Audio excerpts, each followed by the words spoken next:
Greg Bedard, the big boy himself from the Boston Sports Journal, joins us in our Town Fair Tire Studios. How you doing, Greg? Hello. Hello, Greg. Hey, Greg. Mazz Murray. Hi, guys. Good, you? Greg Bedard is brought to you by Best Ford in Nashua. Looking for great deals on a new Ford? Go to the Best Ford in Nashua on the web at thebestford.com. So, I guess two ways to look at this. Congratulations, you're not the Chicago Bears. I thought you sort of showed that on Sunday in Chicago. You're not the worst. You're better than the worst. You're not the Bears. You're not the complete catastrophe that Mike Greenberg was talking about. But, Greg, I ask you, this is where we will start. How far away are you from that? Are you a good distance away from that? Are they a team like Chicago in a situation like Chicago deep in your rearview mirror? Or are we closer to them than we want to realize? I think the latter. I think, what's gone on in Chicago, to me, if I'm the Patriots, I'm looking at it as a cautionary tale because they're in similar, sort of situations with a defensive head coach and trying to feel your way through the offensive coordinator thing. I mean, they fired Luke Getsy in the offseason, who's already gotten fired from his next job, and they brought in Shane Waldron, and you have a defensive head coach who is, trying to figure out things on that side of the ball, along with having, a top draft pick at the position. And, you just wonder, playing this out, how it just shows how critical it is to support the young quarterback, have an offensive system that's in place, continuity, all that stuff. And so you just wonder, with the way the Patriots are aligned with Gerard Mayo, a defensive head coach, and he picks up Alex Van Pelt. Do you keep Alex Van Pelt after the season? If you don't, if you don't, who are you bringing in? What kind of system? Is it going to be a wholesale change for the young quarterback? Do you keep him? And what if he's not the guy, and you realize that through the middle of next season or after next season, all of a sudden Drake May's going into year 3, and now you're making another coordinator change? How they decide what to do at the offensive coordinator position, to me, is the number one thing with this organization, and they have to get it right, or else they're going to be the Bears. In a lot of ways, you could argue the Bears are in a better position because, let's play this out. Say they blow out Matt Eberflus, which is going to be the case. They had to go on a run last year to basically save his job. Now they're going to blow him out, and say they bring in the Lions offensive coordinator as head coach, Ben Johnson, and now you have Caleb Williams with Ben Johnson, an offensive guy. He's not going anywhere. He's going into year 2. And then you look at, Drake May could be in the same position, but in year 3. So it's there's a lot to chew on with this decision, with what's going on with the Patriots and how they move forward. How much progress do you think Alex Van Pelt and the Patriots coaches are making, obviously jumping off of last Sunday in Chicago? Well, they showed improvement. I mean, when I look at a coaching staff, what I think their job is number one, solve problems on your own team. Number 2, create problems for the other team each week. Just last week, the Patriots coaching staff presented problems for their own team with the whole Layden Robinson, Jeffrey Simmons decision. This week, they got back on track. I thought they solved problems on their team. I thought that, putting Jonathan Jones at safety for, I think it was 22 snaps in this game, solved the problem because they were having trouble with coverage in the back end. They were blowing coverages, and I think that solved things there.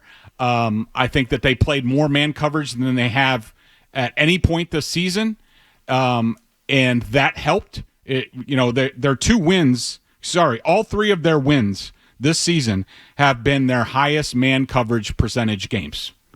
I mean, this is something I was banging the table for weeks ago. It helps solve some of your issues in the run game. You're able to deploy more people. And I thought offensively, Alex Van Pelt, he sort of spun the dial. He basically lifted the Cardinals playbook from the week before against the Bears in terms of he mixed up the running game where it was, they're slamming the ball into the line. Then they're, pulling guys, they're running counters, they're running wide zone, and I thought the coaching staff this week did a really good job of setting the team up for success. And now my question is, Can you do it again? Can you do it against a real operation in the Los Angeles Rams? Again, as you write, Patriots have now executed and coached well. You put those in quotes. They've now executed and, in air quotes, coached well. I think he means that relatively speaking. Why do we put those in air quotes? Well, because it's against the Jets and the Bears, two coaching staffs that are about to get blown out of their jobs.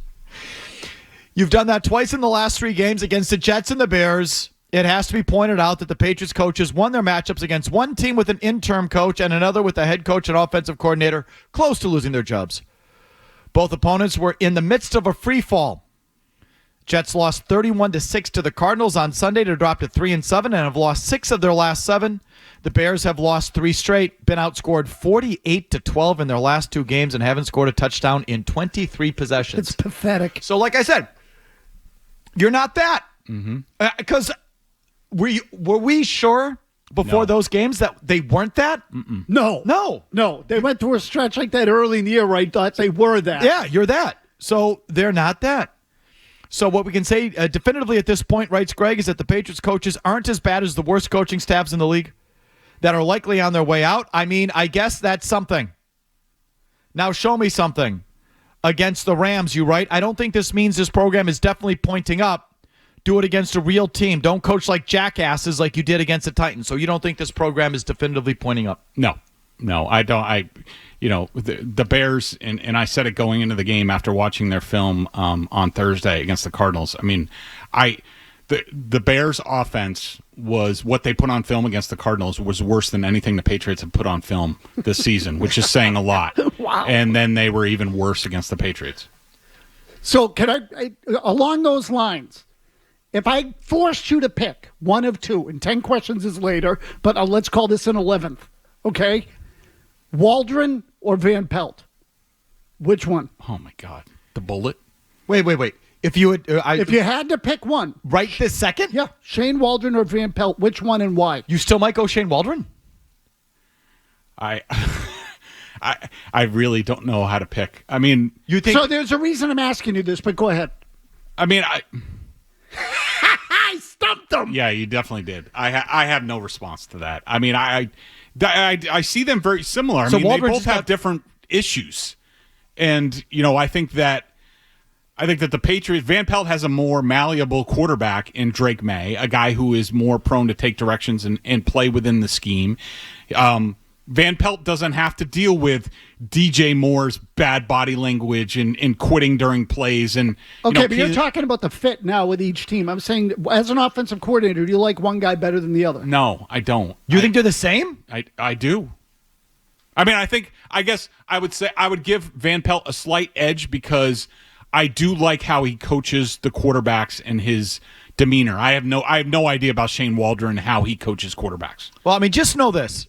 Vinny, if you've shown the graphic, I'm sorry, I haven't glanced up at the monitor yet, but just show me where the Patriots offense is relative to the Bears offense. And this is something I've felt all season long and have said all season long. When you have numbers like the Patriots have and like the Bears have, your coordinator and coach often gets fired. Now, the coach isn't going anywhere here. But again, points scored. The Patriots ranked 31st in the league, 7 spots lower than the Bears.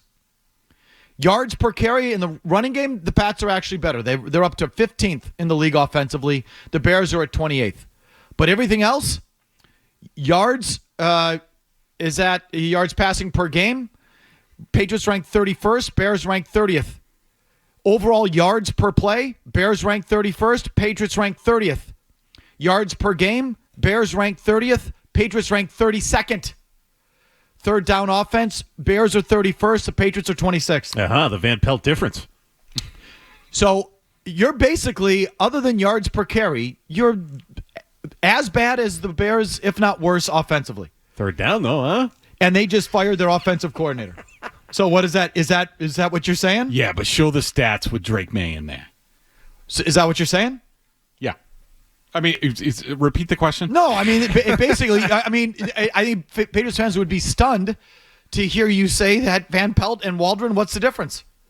Yeah, my only qualifier is I trust Alex Van Pelt as a quarterback's coach. I know he's he's good at that. Shane Waldron, I have no idea on whether he can do that. Okay, all I'm saying is you look at Waldron and Van Pelt and say same guy, and Waldron just got fired today. He didn't even make it through the season. So what does that say about Alex Van Pelt? 617-779-0985. What'd you see from the quarterback on Sunday? The Patriots quarterback. So let me first by saying the throw to Austin Hooper that's about as good as you're going to get in the NFL. He wasn't open. He threw him open. It was a tremendous throw. Other than that, I didn't like May in this game. I thought that he certainly there were times where he checked the ball down. I thought he gave up he was responsible for way too much pressure in this game, got himself into trouble. He's lucky he didn't have to pay more for it. I did think he took a licking in this game. I had the Patriots allowing 14 quarterback pressures in this game. 7 were on May. So he was responsible for 50% pressure. That's not sustainable. You say this is the lowest graded start for May. Worse than his first game. Again, you had him responsible for 6.5 hits, 6+ plays, 11.5 minus plays. Stu, how many minus plays did you have Drake May for in this game? I only had him for 9 minus plays. 6+ plays, 11.5 minus plays, most of them dealing with pressure. So you don't think he was all that good in this game either? No, and I think you look at any of the advanced analytics and it backs it up. But look at the Patriots had as many 3 and outs as the Bears did. They both had 3. That this game was still a game midway through the fourth quarter was an indictment on the offense. And look, the Bears do have a good pass defense. They were without a couple guys out there, but. I thought they left some plays on the field. I'm sure May would say the same thing, and the interception just can't happen. It was completely boneheaded. So yeah, I didn't think he played great in this game. I wouldn't say it was awful or anything like that. It just he just needs to execute a little bit better. If you like that clip, check out more videos from Felger and Mazz here. For more Patriots analysis and opinion, hit this playlist. And for all the latest from the Sports Hub, download the app at 985thesportshub.com.